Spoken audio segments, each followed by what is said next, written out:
Merci Seigneur. Asante Bâtir Bwana. une famille forte Kujenga jamaa yenye nguvu dans un monde qui renverse les fondements. katika dunia ambayo napindua misingi. C'est déjà un thème ou un sujet qui est un défi. Ni mada ambayo ni changamoto. Bâtir une famille forte. Kujenga jamaa yenye La famille nguvu. soit forte. Jamaa yako iwe yenye nguvu. Mais Lakini dans un système où le monde a renversé les fondements. Katika mfumo ambao dunia imepindua misingi. J'aimerais dire que c'est un travail pour toi et pour moi. Nilitamani kuambia ni kazi yako na mimi. Déjà le système de ce monde Mfumo wa dunia hii est en train de renverser les choses. iko na pindua mambo. Mais je crois que ce soir, Naaminia jioni ya c'est la leo. volonté de Dieu que moi et toi nous soyons là. Ni mapenzi ya Mungu wewe na mimi tuweko. Pour que nous puissions remettre les pendules à sa place. Ili turudishe saa kuna nafasi yayo. Alléluia. Amen. Dis à ton voisin, le pasteur Jacques dit, ne sois pas passif dans le royaume. Mwambie jirani yako mchungaji anasema usibaki mwenye kutokufanya kazi katika ufalme. Ne sois pas passif dans le royaume. Usibaki mwenye kutokufanya kazi katika ufalme. Comprenez-moi, il y a une attitude presque d'agression qui sort dans mon esprit. Uelewe kuna hiyo mambo ambayo ya kushambulia ambayo natoka katika roho yangu. Pourquoi cette attitude d'agression? Kwa nini hiyo hali ya kushambulia? Parce que ça fait très mal. Kwa maana naumiza. Que aujourd'hui, leo nos familles majamaa zetu perdent les grands fondements et les meilleurs fondements qui est Christ Jésus. Wapoteze msingi ambao ni Kristo Yesu. Alléluia. Amen. Le véritable fondement c'est Jésus. Msingi wa kweli ni Yesu Kristo. Aujourd'hui, lakini leo il y a des familles kuna majamaa qui ont comme sous-bassement ambao wana msingi ce fondement qui n'est plus valable devant Dieu. Hiyo msingi ambayo ina thamani mbele za Mungu. Alléluia. Amen. Ça fait très mal au cœur inaumiza kwenye roho de voir kuona que nous, pasteurs, sisi wachungaji, corps de Christ, sisi mwili wa Kristo, sachant que les fondements sont déjà ébranlés, tunapoona kwamba misingi imeshabomolewa, mais nous essayons de raccommoder, de mettre de l'ordre alors que les fondements sont déjà ébranlés. Tunatamani kutia oda la japo hiyo ilishabomolewa tayari. Écoute-moi ceci avant que je te lise un passage biblique. Unisikie mbele nikupatie sheria Biblia. Quand les fondements ont des fissures, wakati msingi inakuwa na mafisio, certainement que les murs vont aussi porter les mêmes fissures.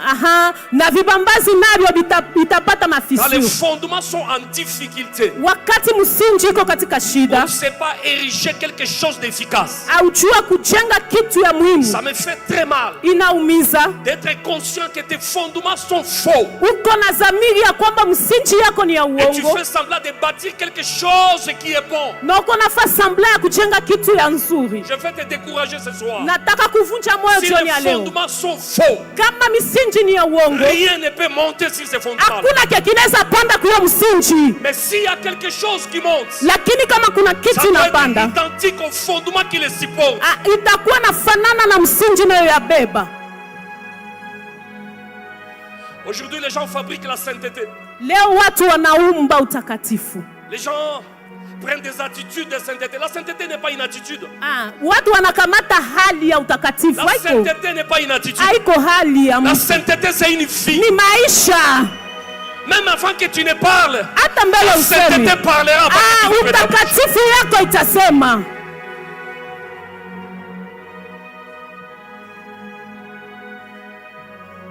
C'est un défi. Ni changamoto. C'est un défi. Ni changamoto.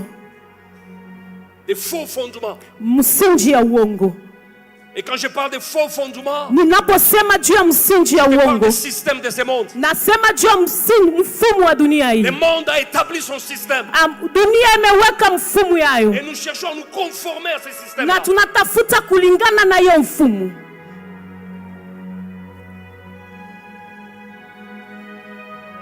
Tu sais, najua les vrais, ya kweli, certes ils auront difficile à vivre avec les faux. Wa kweli watakuwa na ugumu ya kuishi na wa uongo. Mais les vrais s'imposera toujours. Lakini wa kweli watajishurutisha. Aujourd'hui nous faisons des complaisances. Leo tunafanya complaisance. Kufurahishana tu. Pour donner des bonnes apparences. Juu ya kuonesha kwamba uko mzuri mbele ya watu. Nous bénissons même des mariages où nous avons la garantie que la fille est gravement enceinte. Nous bénissons tout simplement parce que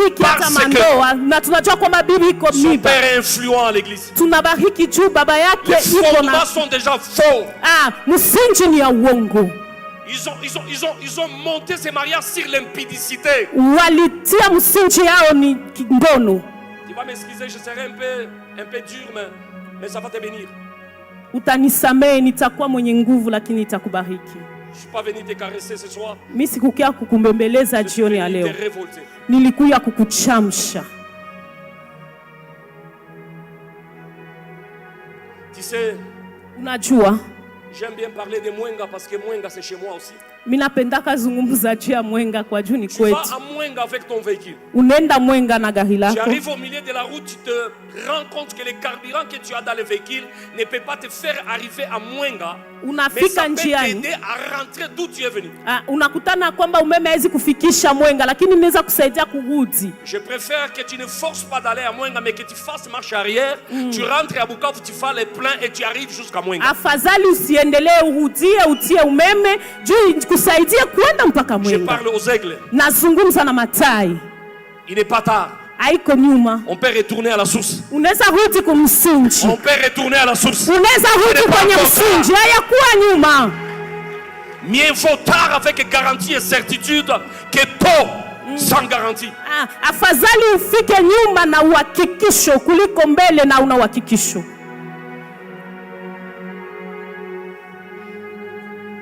Lisons quelques passages. Tusome shairi za Biblia. Nous sommes dans Proverbes chapitre 11. Tuko katika Mezali 11. Le verset 11. Mstari wa 11. Cherchez-moi quelqu'un qui sait bien lire avec sa Bible et un microphone, il va m'aider.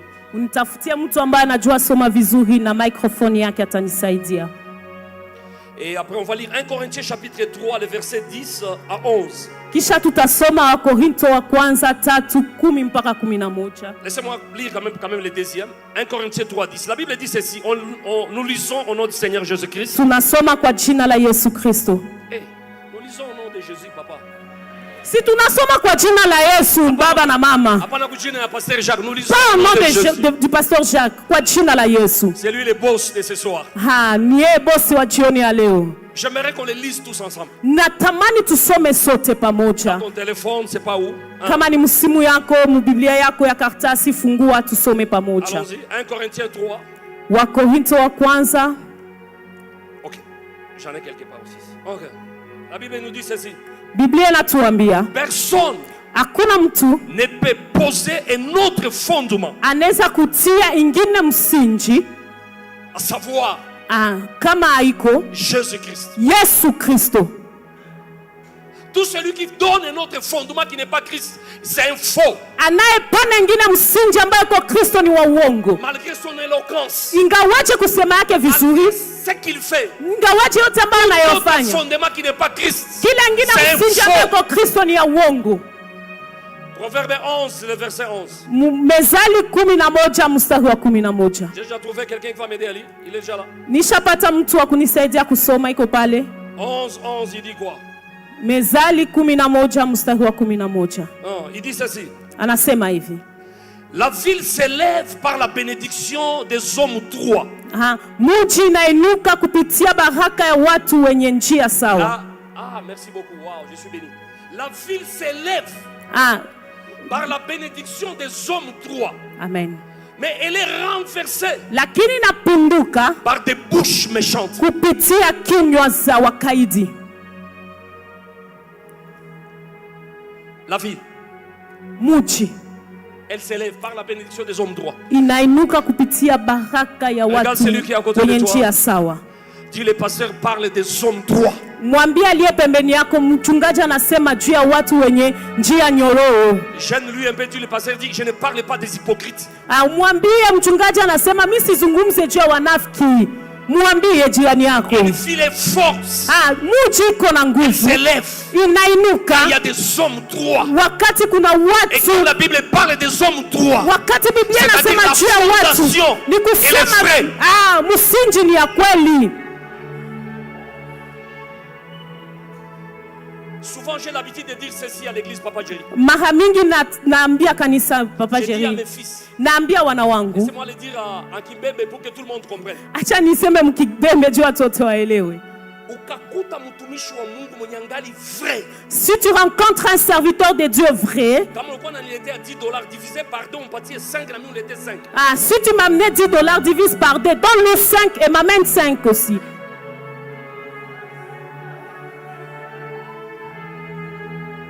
Donne-lui. Umpatie.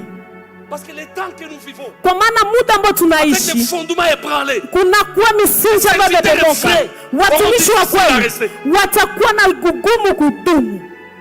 Tu trouves un homme vrai, unakuta na mtu wa kweli, mchungaji wa Mungu angali katika kweli. Je pèse les mots vrai. Napima neno langu kweli. Donne-lui les offrandes. Umpatie sadaka. Encourage-le. Umtie nguvu. Va chez lui, bénis ses enfants. Nenda kwake ubariki watoto wake. Écoute, je vais te décourager. Sikia, nitakuvunja moyo. Les offrandes que nous donnons aux faux ne produiront que des faux dans notre vie. Sadaka ambayo tunapatia watumishi wa uongo italeta uongo maishani mwetu. Un faux, mtu wa uongo s'il prêche akihubiri hata na ubiri utakatifu, ce qu'il te donne c'est pas la sainteté, c'est la fausseté qu'il te donne. Anakupatia iko utakatifu, ni uongo anakupatia. C'est pourquoi s'il est vrai, ndio kwa maana kama iko ndani ya kweli, honore cet homme, umheshimu huyo mtu wa Mungu, cette femme, umheshimu huyo binti, huyo mama. Asseyez-nous un peu. Tunaweza keti.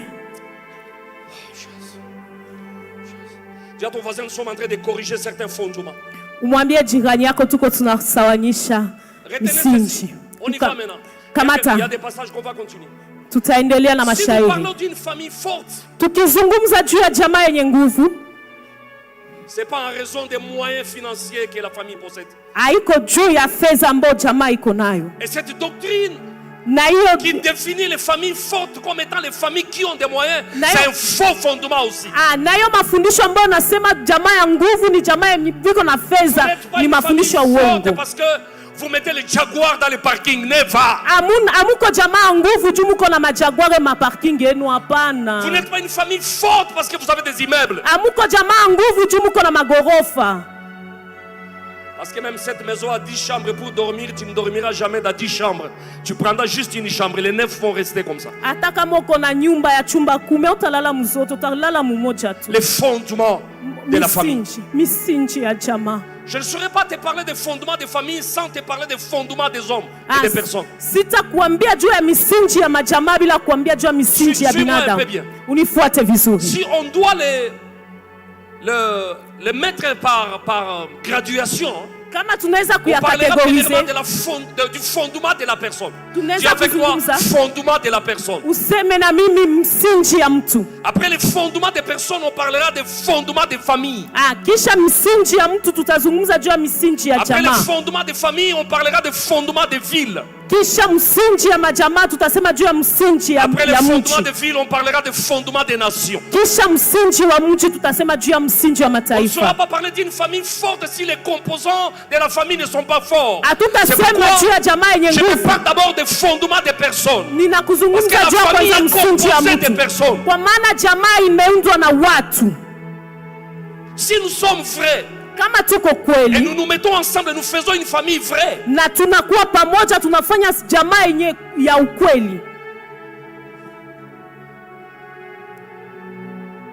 Où sont ces hommes vrais? Où sont ces hommes qui craignent Dieu? Être vrai, c'est pas par apparence. Être premièrement vrai, c'est par notre salut en Jésus. Nous avons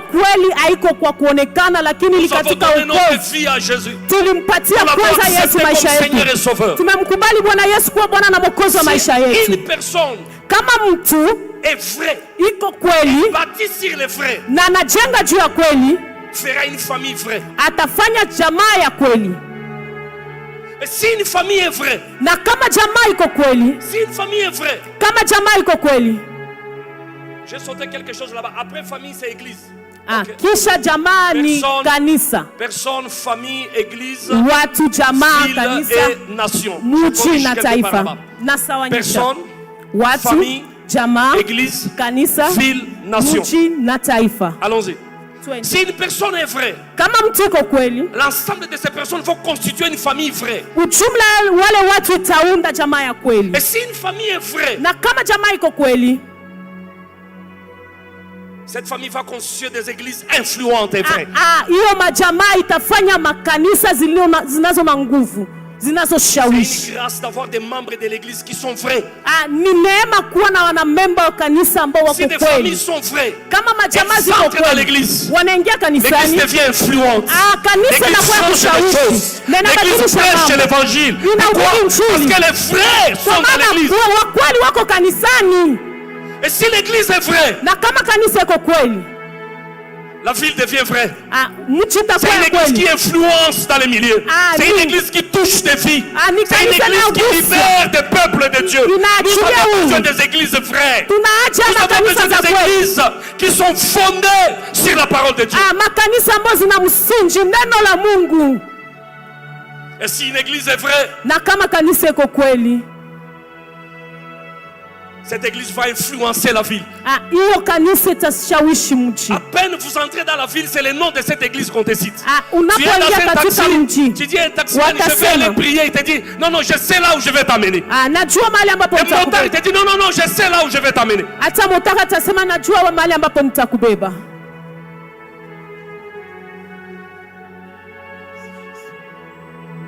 Il y a des églises vraies et qui influencent des villes. Avant que je n'aille encore plus loin, comment peut-on définir la ville de Bukavu? Quelles sont les caractéristiques de cette ville? Ne me réponds pas que la question bouillonne seulement dans ton esprit. Quelle est la caractéristique de cette ville? Est-ce que cette ville est faite par les vrais? Je ne dis rien. L'impact de la ville dépend des forces que les églises dans la ville font dans ces milieux.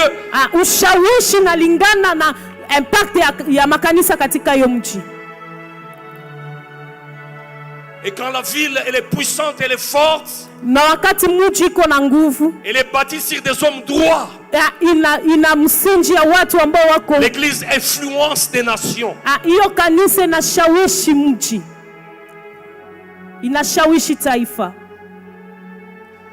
J'ai eu à lire l'histoire de Miles Monroe. Un homme puissant de Dieu, il est décédé il y a quelques années. À force d'avoir une église influente, à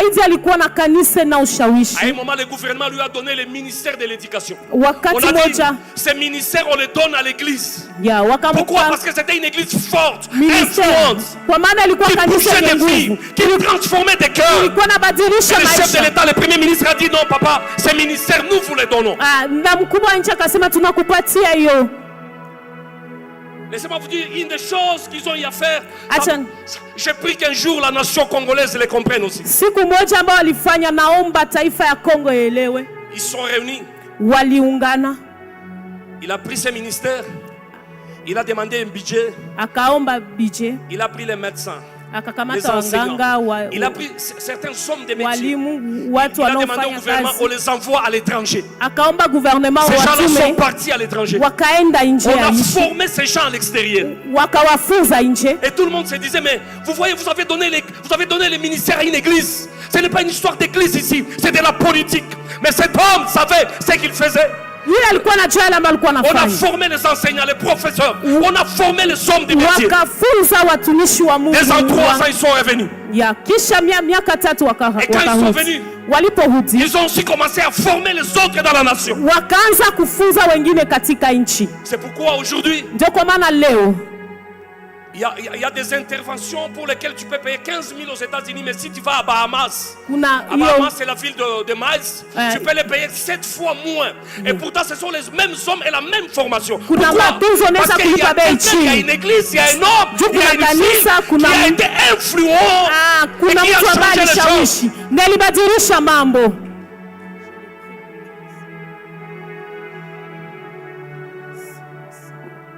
J'étais en train de parler de la ville. Je vais rentrer sur la famille. C'est comment bâtir une famille forte. Retiens ceci. Chaque ville a ses esprits. Chaque ville a ses principautés. Je suis en train de nous amener tous à tirer une même conclusion par rapport à ce thème. C'est que nous sommes à Bukavu, nous ne pouvons parler que de Bukavu. Alléluia. Je reviens à dire, chaque ville a ses esprits. Chaque ville a ses esprits territoriaux.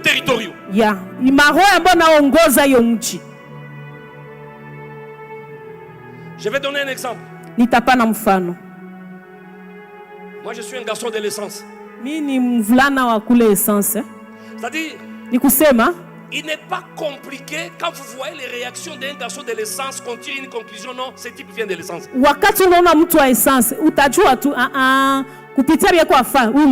Allons-y, je vais monter avec toi. Je suis aussi un garçon de Bagira.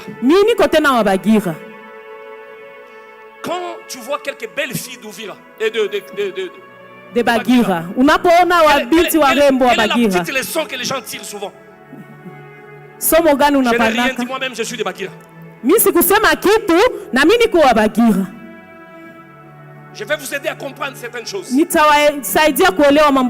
esprits-là, ce sont des hôtels. L'hôtel, c'est un lieu de sacrifice. Et quand on fait un sacrifice, on dépose les paroles sur les hôtels de sacrifice. Alléluia. Amen. Maintenant, écoutez-moi très bien. Je vais vous aider. Pourquoi on semble dire que les gens d'un même milieu ont les mêmes caractères?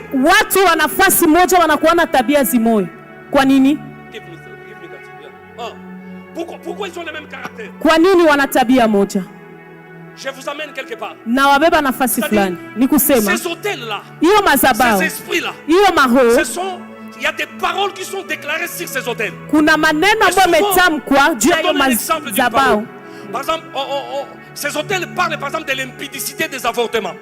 Avortement, impudicité. Il ne fait que dégager l'odeur de l'impudicité. Et vous allez vous rendre compte que ce milieu est connu à cause des avortements et non à cause de la grâce.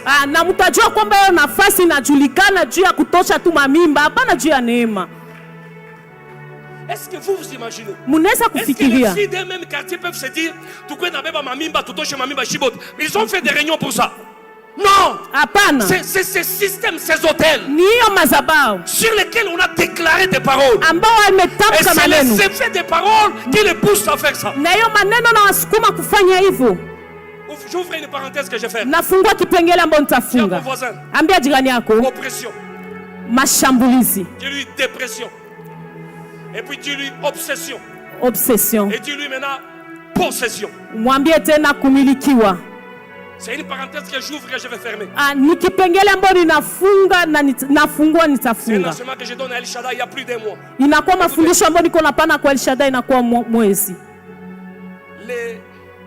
Les oppressions sont des combats extérieurs qui influencent nos sentiments et notre volonté à faire ce que nous ne voulons pas faire. Quand on est opprimé, ce que je voulais dire, c'est que les hôtels poussent les gens à faire ce qu'ils ne veulent pas faire. Non, ça va aller. Quand il y a oppression sur quelqu'un, l'oppression c'est une guerre au-dedans de toi qui vient de l'extérieur, qui te pousse à faire ce que tu n'as pas prévu de faire. Et tandis que l'obsession, c'est le fait que quelque chose que tu poses et qui se répète plusieurs fois jusqu'à prendre en otage ton âme.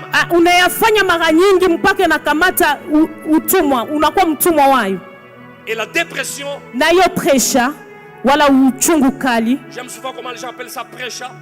La dépression c'est une force qui trouble même ton psychique et qui trouble même ton mental et qui te pousse à chercher une solution au-delà de la vérité.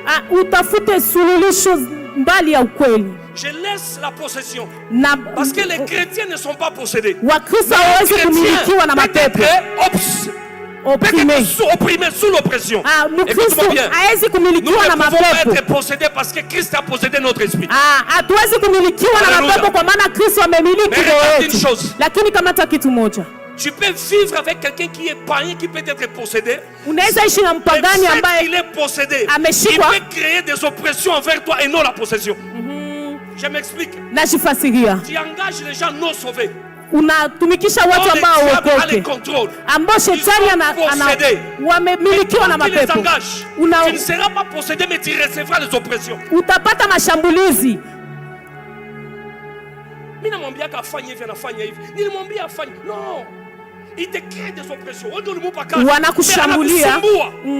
Ils te font souffrir. Je rentre dans notre thème. Narudilia katika mada yetu.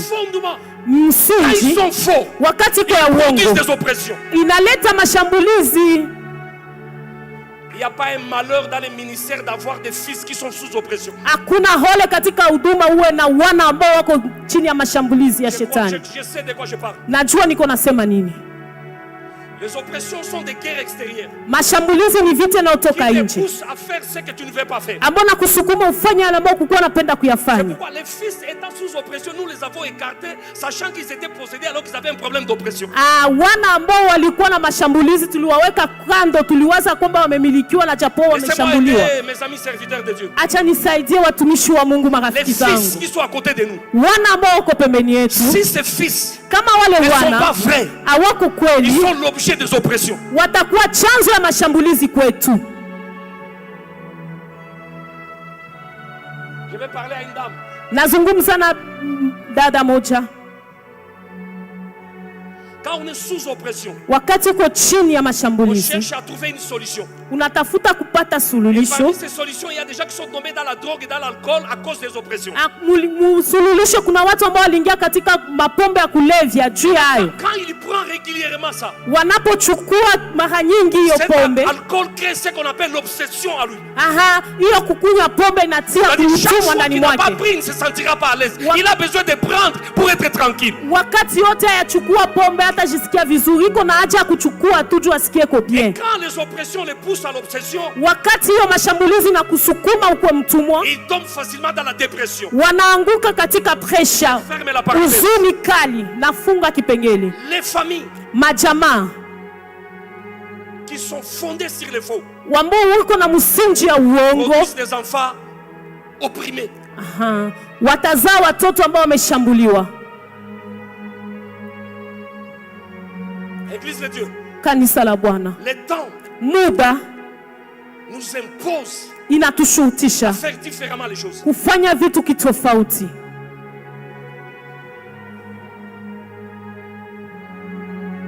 Aujourd'hui, leo les mariages homme-homme, mandoa ya mwanaume na mwanaume, les mariages femme-femme, mandoa ya mwanamke na mwanamke, et ça fragilise les familles. Inakuwa na fragiliser pas seulement les familles, ça fragilise l'église. Pia quand kanisa, ça fragilise l'église, ça fragilise la ville. Wakati nazoofisha kanisa nazoofisha mji. Église de Dieu, kanisa la Bwana, il est temps ni muda que l'église, kanisa, les familles majamaa se mettent debout isimame et fassent l'analyse na ifanye utafiti ya kuona yale ambayo tunafanya kama tendo. Quel est l'esprit qui est derrière nos actes? Ni roho gani inatusukuma kufanya matendo?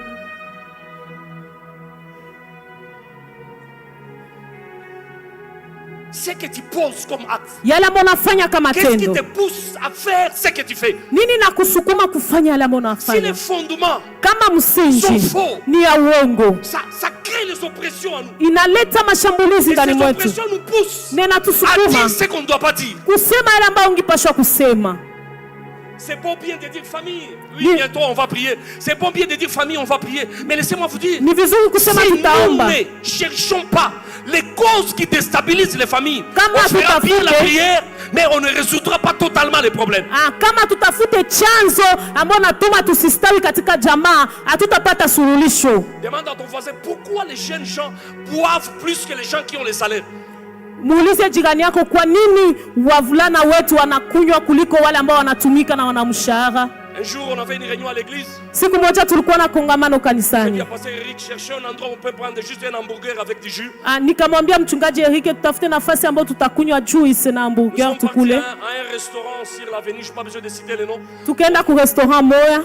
On dit on prend les hamburgers, un peu de jus, on va rentrer à la réunion. Tukamate hamburger na juice tutarudi. Il n'y avait même pas de place pour mettre les pieds. Tukakutana un mardi Ilikuwa siku ya pili. 16h à mardi.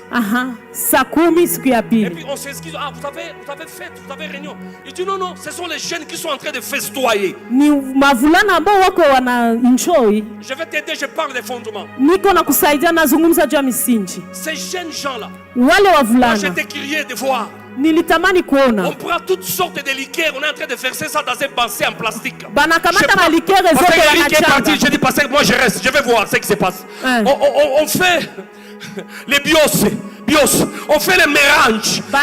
On fait les mélanges, on met tout là-bas. Banatia biote ndani. Je dis à ce petit, c'est quoi? Il dit, papa, c'est comme s'il a voulu me dire, papa Yoza Yuma, on est en train de faire les cocktails.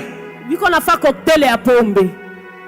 Papa, je vais vous aider, famille, je vais vous aider. Ils font les cocktails. Ils boivent, ils font caca dans les habits, ils font des accidents mortels, ils violent les filles, ils abusent, ils font tout ce qu'ils font.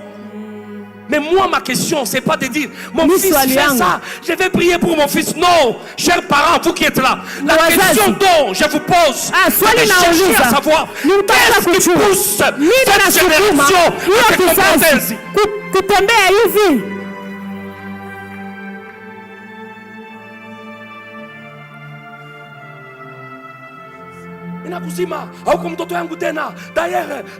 Non, papa, c'est pas ça.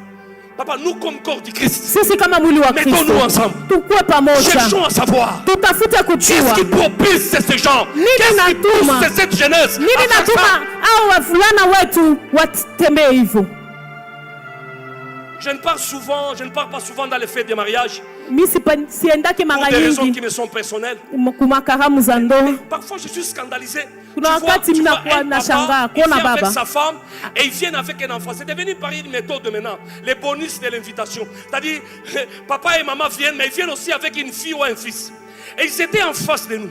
Le papa demande une bière, je ne connais plus le nom. Et le fils commande la bière, la maman commande la bière. Je dis, moi, Bichibio.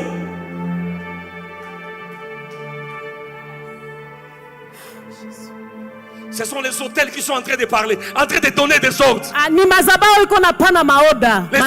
hôtels parlent. Avec des faveurs. Et un papa, il est sérieux, il est content. Son fils est en train d'ingurgiter la Amstel.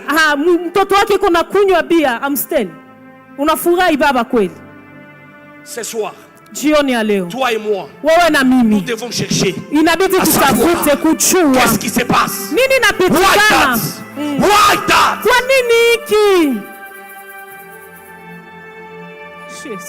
Vous avez quoi comme fondement dans votre famille? Vous avez quoi comme fondement dans votre maison?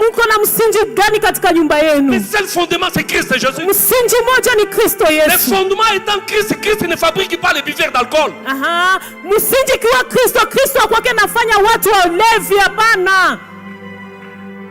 Tous souffrent, ils ont des justificatifs. Pasteur Jacques, c'est pour des raisons d'estomac que je prends un peu. Na ile estomac ikukamata ni kusumbue miaka mbili. Comment quelqu'un peut se coller une malédiction, une maladie, juste pour justifier le plaisir de l'ivresse? Je suis scandalisé parfois, même ce sont des bishops qui vous disent ça. Tu vois, nous on fait déjà les soixantaines, on doit être équilibré. Et la meilleure façon d'être équilibré, c'est d'avoir quel fondement nous donnons aux enfants? Quelle est la base que nous laissons à cette génération?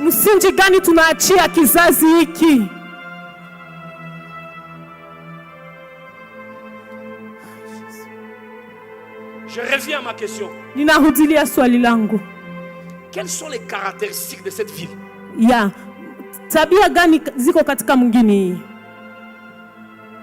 On est entre nous, il n'y a personne, c'est entre nous. Quelles sont les caractéristiques de notre ville, de notre chérie ville? Quelle est la caractéristique?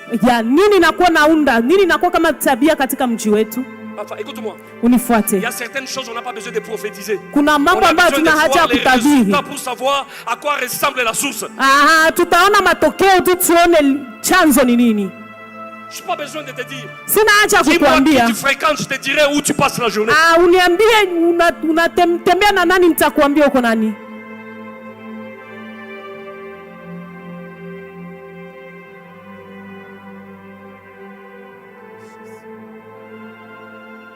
Les parents souffrent. Wazazi wanateseka. La jeunesse, les parents souffrent. Vijana, wazazi wanateseka. Les parents qui souffrent de problèmes d'estomac sont nombreux. Denyole mtoto wangu wa mushe kunanifanyia mama, mimi nakwambia naishiwa. Batoto banagonjesha bazazi banakuwa malade aujourd'hui. Les enfants font souffrir les parents, lakini jioni leo. Cet enfant n'est pas une malédiction, c'est une bénédiction.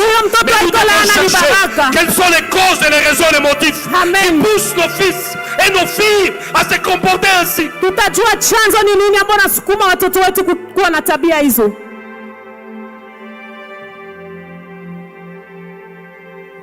Un jour, j'étais dans un restaurant avec madame. Siku moja nilikuwa ku restaurant na mke wangu. On était appelé par un ami. Tulikuwa tumeitwa na rafiki. Et d'un coup, on a commencé à parler des enfants. Wakati wakaanza zungumza juu ya watoto. Na rafiki yangu directement commencé à dire à sa femme. Akaanza kuambia mke wake. Tu vois, tu me fais souffrir. Regarde ton enfant. Je vous l'ai dit, elle est témoin. Commencé à faire des menaces à sa femme. Après, la maman a développé les douleurs de l'estomac. On a donné de l'eau, ça va marcher. On a donné du lait. La femme a presque perdu connaissance parce que le mari lui a dit mais ce soir, papa, ta femme. Ensemble, cherchons les causes et les motifs qui font que nos enfants soient des pères de pédales. On est venu manger, boire ensemble, mais ce n'était plus une réception ordinaire, mais on a commencé à chasser les démons, à prier, à demander l'intervention de Dieu.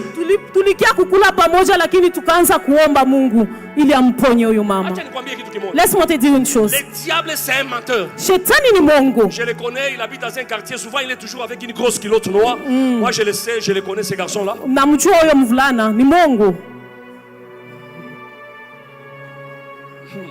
Il a une grosse culotte noire. Et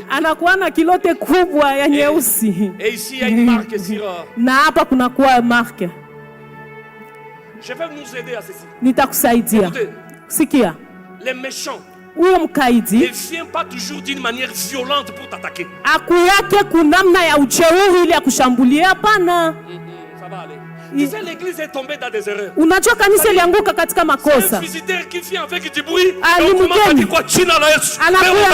non, je vous réveille ce soir. Papa, les dangereux ne viennent pas d'une manière violente. Ils viennent tout comme un agneau. Ils viennent calme comme un agneau. Les choses grâce. Ils commencent par dire Shalom. Il y en a combien Shalom? Nous sommes moisis comme le cœur de ma baille. Never. Mais ce soir, je suis en train de te préparer.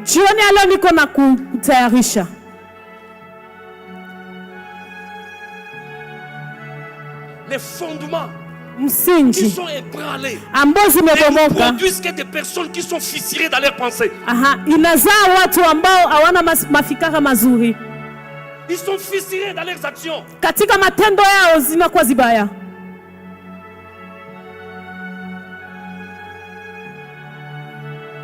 Laissez-moi le dire autrement.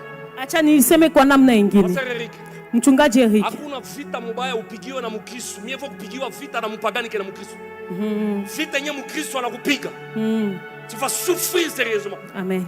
Mais quand c'est un pagan, tu dis c'est un païen, ne sait pas ce qu'il est en train de dire. Si c'est un païen, tu diras ni mpagani ajue bien qu'on asema. Quelqu'un qui a fondement Christ. Mais il ignore que tu es son pasteur. Et il t'attaque dans ton intimité. Il attaque ta vie. Je parlais des parents qui ont des problèmes d'estomac. La deuxième catégorie des personnes qui souffrent d'estomac sont des pasteurs.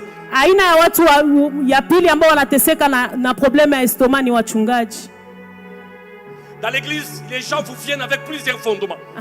Mais comme berger, tu es appelé à mettre tous ensemble et de les amener vers les droits chemins du Seigneur. Mais ce qui n'est pas chose facile. Amen.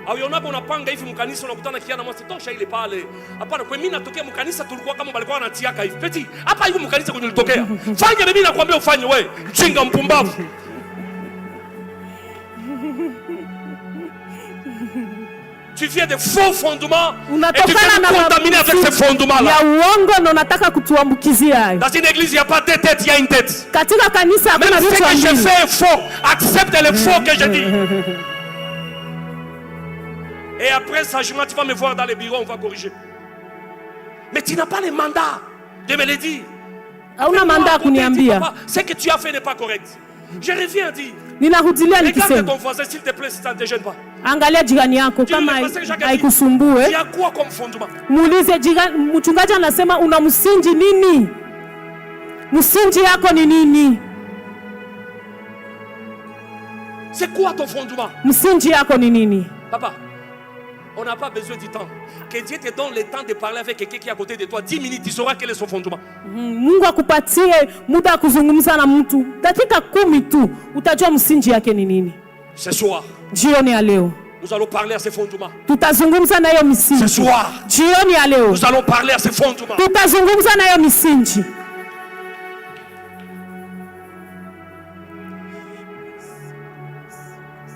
Vous êtes cette fille chez vous. Très belle, très jolie, finit l'université. L'aîné se marie par délivrance, par procuration. Elle entre dans le mariage, elle ne fait pas 3 ans, on la fout dehors. La seconde passe par la fenêtre de grossesse, elle entre dans le foyer. Quelques temps après, on lui prend une deuxième femme. La troisième, même chose la quatrième. Papa, ce soir je viens te dire. Les erreurs qui se répètent. Qui sont poussés par une forteresse. Une des caractéristiques de forteresse, c'est de pousser les gens à faire la même erreur plusieurs fois. Tabia moja ya ngome ni kusukuma watu wafanye hiyo makosa mara nyingi. Munichukulie ndio madhaifu yangu. Papa, hakuna kuchukulia. Arrière de moi, Satan. Je dois m'occuper de celui qui te pousse à faire ce que tu fais. Je dois savoir qui te pousse à faire ça. Inabidi nijue nani anakusukuma kufanya hivi.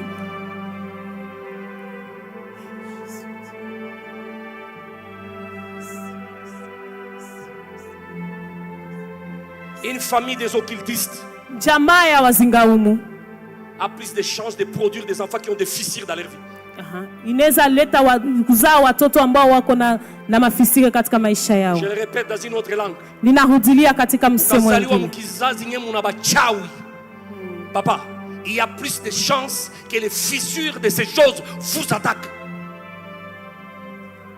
Il y a quelqu'un qui me dit, pasteur, qu'est-ce que tu dis? Kuna mwenye anasema, mchungaji unasema nini? Je suis né de nouveau, papa. Je suis aussi né de nouveau comme toi.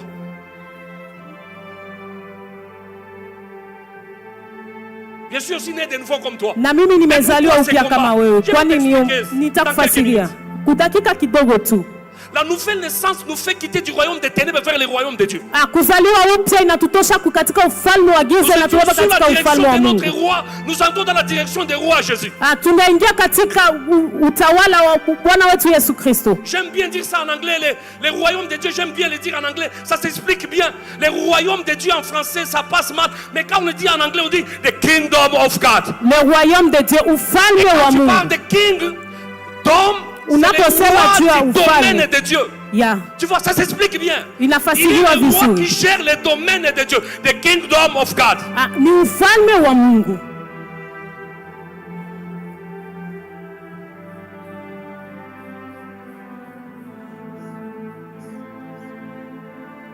Le faux fondement.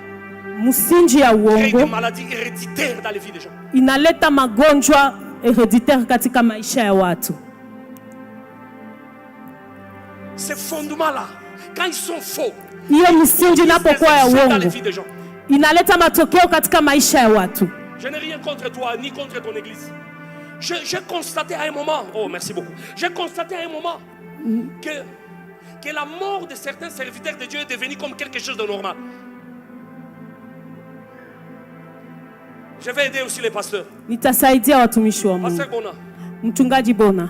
Les gens ne se nomment pas dans la ceinture du pasteur. C'est le pasteur qui choisit les gens dans sa ceinture. Si tu fais la complaisance, tu les sentiras dans ta peau. Il y a des gens qui sont prêts à se battre pour être dans la ceinture du pasteur. Kuna watu wako tayari kupigana juu wako karibu na mchungaji. Si S'il y a fête à l'église, ce sont les mêmes mamans qui préparent à manger. Kama kuna karamu kanisani ni wale wa mama wanatayarisha chakula. Allô? Dans 5 minutes, on va prier. Tutavunja hiyo minyororo leo.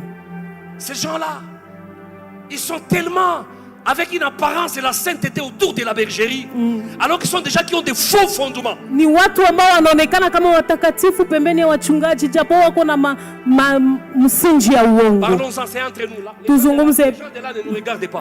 Ni kati yetu. Il est normal que les gens, si les mazaba dorment et commencent à rêver en pleine prédication. Inawezekana kabisa. Ça ne concerne pas vous. Wachungaji wako wanalala mahubiri, wanalala watumishi wa Mungu. Tunakuja hapa. Est-ce que c'est normal? Iko normal kabisa. Kiti yako iko pembeni ya drumer na drumer iko napiga drum na nalala na nanja lota. Hey! Dis à ton voisin, est-ce que ce n'est pas toi?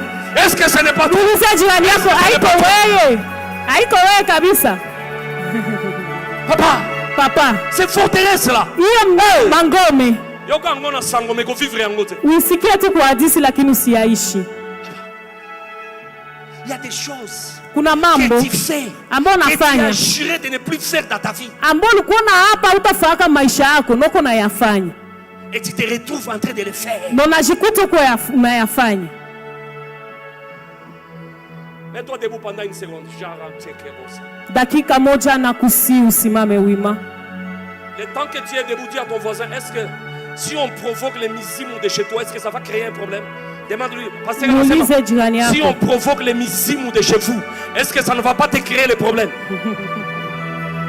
Tukishambulia hayo mamizimu ya kwenu haitakuletea shida. Non. Dis-lui bien, c'est pas moi qui dis. C'est le pasteur qui dit. Si on provoque les missiles de chez toi. Tukishambulia hayo mamizimu ya kule.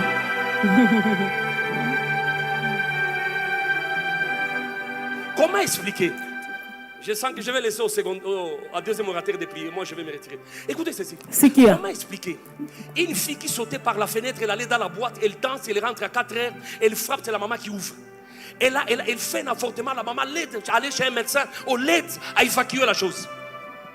Mais le jour que cette fille dit que j'ai choisi citer comme mon lieu de prière, sa maman lui dit, si kuingine ukaingia mwile cité, mie kama mtu nikutoshaka mwitumbu na kulainia. Posez-vous la question. Qu'est-ce qu'il y a? Nini aendeke? Non, peut-être je l'ai posé autrement. Ça c'est moi qui ai fait des dégâts. Tu rentres à tes heures, c'est maman qui ouvre pour toi. Ni mama ndio alikuwa anakufungulia. Toi tu n'écoutes pas ma fille, hein?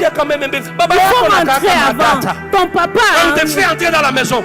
Na anamuingiza nyumbani. Il t'arrive de choisir Jésus. Inakusikia na mchagua Yesu. Je te donne ma prostitution. Yesu nakupatia mon alcool. Nakupatia ulevi wangu.